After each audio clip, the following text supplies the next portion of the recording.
Hey guys, what's up? RWBY, Volume 2, Episode 4. Best episode in my opinion. I was so freaking hyped. I don't know what it is. I just love the series so much, and I guess it is because also I am a sucker for Monteum's choreography, his action, animated scenes. They're just so freaking awesome. In this episode, just blew my fucking mind out of the freaking water with the action, and not just the action. Like, we had the action, the choreography, the teamwork of the action scene of the second half. We got some new characters returning and new. Hype. I was fanboying. I jumped out of my seat several times. I was screaming at the top of my lungs. Great information as well. So it's not just like you can't. Even though the action was what pushed the episode for a lot of people, there was a lot of great information and development to push the plot forward. So I mean, with right at the beginning, Penny and Ruby, I feel like at this point it's almost concrete that she is referenced to Pinocchio, with the fact that her father created her, similar to how Geppetto created Pinocchio. And I love the tell that she also has as well, and like when she's lying, like when she lied to the guards and said she didn't know Ruby, that she was by herself. She instead of her nose getting bigger like Pinocchio's, she just hiccuped. So I thought that was pretty cool as well. One thing though that intrigued me about the entire interaction between Ruby and Penny was the fact of Penny's role, essentially, or the motive behind her creation. So she mentioned that she is destined to save the world from an incoming threat of some sort, and that General Ironwood also had a hand in creating her because she's the first synthetic who is able to use aura. Now, Ironwood had also mentioned to Ozpin about the incoming threat, from what Crow mentioned with Cinder and the White Fang, and I don't know, maybe the creatures of Grimm or any opposing forces to humanity. But it's like, either this guy's skeptical, either this guy's just paranoid, or this threat is just going to be massive, because he already has those Elysian Knights coming in, he has those Elysian Paladins that are going to be in within the end of the year, and now it's the fact that they actually went to the trouble of creating a prototype, and Penny's just a boss at this point. She's the first of her kind as well, so it's like she's a prototype. Her father wanted her to come to this kingdom, get a feel for the tournament, and just test her limitations and her powers. And it's like, I literally have no idea what to expect, especially if she's going to be the savior of this world, or one of them, with the huntsmen and huntresses as well, the teachers and the upcoming students. So that entire ordeal at the beginning was very informative, and it just makes it just leaves a lot to be suspected, or things, suspicions or anything like that regarding of what's going to happen in the future with adversaries. Like I said, Torchwick, the White Fang, Cinder and her accomplices, Neo, who we actually got introduced to, well, not necessarily introduced to, but who was introduced this episode as well. So that was pretty awesome.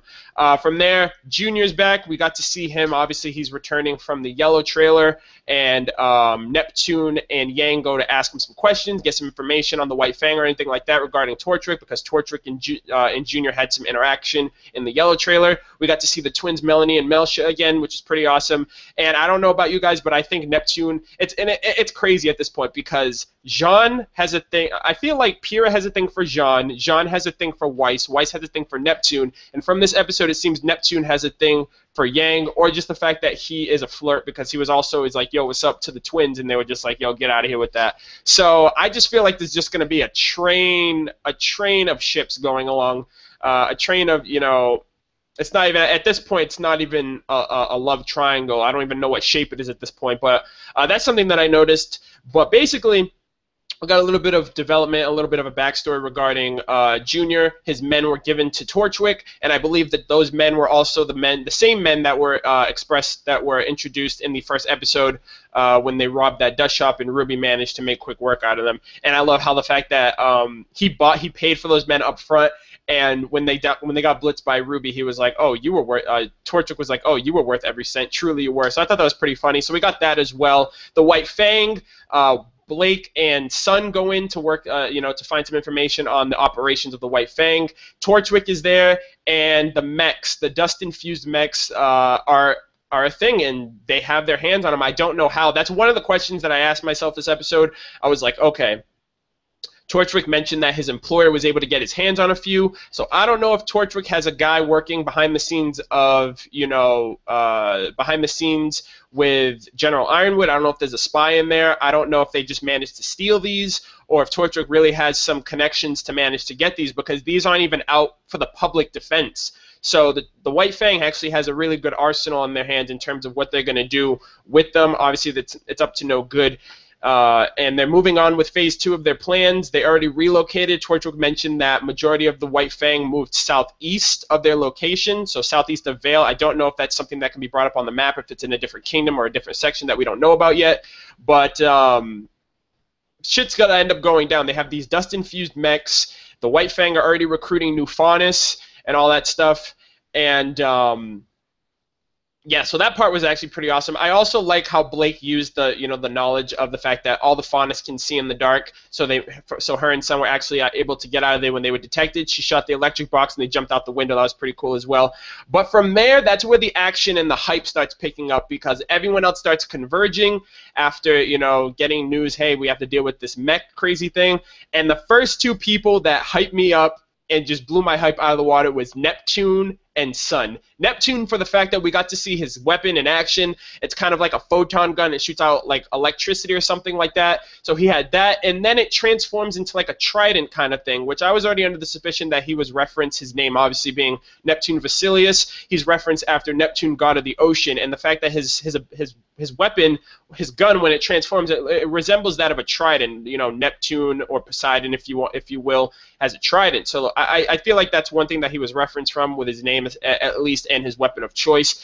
And he went in, and Sun, we got to see, I mean, we've already seen what he's capable of in Volume 1, but in this one we got to see his semblance. He punched his fist together kind of like what Yang does, but he had these light decoys, I guess you want to say light clones, that were able to go and do a little bit of damage to the mech to get Neptune back, and then they disappeared. And then it turns out at the end they were just eating ramen. They were just like, we'll leave that to them. We'll go get some food. So I thought that was kind of funny as well, but also very hype. But moving on from there was the hype of the episode for me. Team RWBY. All 4 of them converging, looking badass in their alternate costumes, their alternate attire, and just going in on Torchwick and this mech. And we got a new song. We got a new song by Jeff Williams, Casey Lee Williams singing, of course. Her voice is so freaking angelic. It was so awesome. The song was just hype, and it worked, and it would just fit the part of this action scene so well. And I can't wait for Volume 2 soundtrack to come out, because I'm going to buy that day one. But anyways, the action and the cooperation and the teamwork of Team RWBY, you just see from Volume 1 to Volume 2 how much more they're coordinating. They work together as a team. And one of the things that I love the best is that each person, they have 2 pairings. So each individual different pair has a unique combo attack. And RWBY, as a team leader, was pretty much the shot callers. She was like freezer burn, and then that was Weiss and Yang, where Weiss put the ice on the floor, and then Yang punched it and made the mist come up. So that was pretty cool. Checkmate, which is Weiss and Blake, which is obviously a good catch name, good catchphrase for the combination, since white and black is the pieces of checkers, which checkmate obviously is the whole objective. And that one was pretty cool. We got to see like a kind of power up or a power boost that Weiss gave to Blake when she blew up those missiles and was slicing and cutting and slashing them. That was freaking hype. That was legit. And then we saw Ladybug, which I thought that was very clever. Ladybug being red and black, and that was RWBY and Blake with their little combination attack going on. But I think the best one was the ones that regarded the actual teammates. Bumblebee being Blake and Yang, and then Ice Flower being Weiss and RWBY. The Ice Flower was probably the coolest one in my opinion, because it was like combining Weiss's ice attack with RWBY's bullets to create ice bullets, which slowed down the mech. That was freaking awesome. But I'm saying this right now, Yang is a Super Saiyan. I'm saying that right now. I don't know if it's a semblance or if it's just an alternate ability, but when she punches her fist and her hair glows like that golden glow and her eyes turn red, that has all been build up. Because we find out when she gets hit, when she gets punched and kicked and tossed and turned and thrown, because when that mech like pinned her to that pillar and then punched her through the other one and she went flying, I was actually like, oh shit, like what the hell's gonna happen? And then RWBY was like, no, it's fine. When she gets damaged, she turns that into energy and she goes in. So then when she was like Bumblebee and she got like, it was kind of like a slingshot kind of thing where she was just getting twirled around on Blake's weapon. and then she just put in all that force into one punch. It was like boom, and just blew that thing to smithereens. I can't even express right now what my hype level. I almost wish I did a live reaction because I can't even express my hype level of how I was feeling and what I was doing. I was just screaming. I was like watching on this. I was like, oh my god! Like I was going nuts. And it was just so awesome that we're just seeing more development from these characters. And RWBY as a team leader, as a shot caller, she seems she's more fit the part of being a really good team leader. And everyone else was just in perfect synergy, perfect link up with one another. We got to see some new abilities. We got to see some new hype moments. And Torchwick's freaking mech got totally destroyed. Like, and it's like, if that's the best that those mechs can do, I feel like we don't really have much to worry about. I don't know how Juniper would be able to go up against one of those, but at least for Team RWBY, these guys, you know, these 4 girls managed to deal with it like it was nothing. Granted, it was a little bit of trouble for some of them, but they managed to work it together. Fucking amazing episode. Amazing episode. The action just through the roof for me. And also, at the very end, we got one of Torchwick's new accomplices, Neo, N-E-O. And I don't know what she's alluded to. I don't know what character she's referenced from. She has an umbrella, and then when Yang went to go punch them too, she did like kind of an ability where they shattered into pieces. And then Weiss made that cheesy joke, which I thought that was funny. She was like, hey, I'm trying, you know, why can't I do jokes? You do them. So that was pretty cool too. Oh my gosh, like, and this episode is the longest episode that we've had thus far. 16 minutes, about 16, almost 17 minutes long. So phenomenal episode, phenomenal information, a lot of great things that were happening. I love the teamwork of Team RWBY. Neptune and Sun went in. We got to see their abilities, which makes me wonder what their teammates are actually going to be able to do, because this is half of their team. But I don't really know what else more to say. This episode was phenomenal. It was great. It was epic. It's my favorite. It's the best episode, I believe, in my opinion. The best episode, hands down, in terms of action, information, all that stuff in between. Let me know what you guys thought about the episode, what you guys loved about it. If you guys were as hyped as I was when you guys first saw this, that was a freaking epic fight, and I can't wait for next week. And I hate how I have to wait 7 more days to find out what happens next. But that's all I've got. You know, that's all I've got for this review. My impressions of the episode, what I took from it, all that stuff. Let me know what you guys thought about the episode, what you liked about it, what you enjoyed, what you're looking forward to, what you were hyped about, all that stuff in between. Also, be sure to like, comment, and subscribe if you haven't already. I'd greatly appreciate that. But that's all I've got, and I will catch you guys next week. Take care.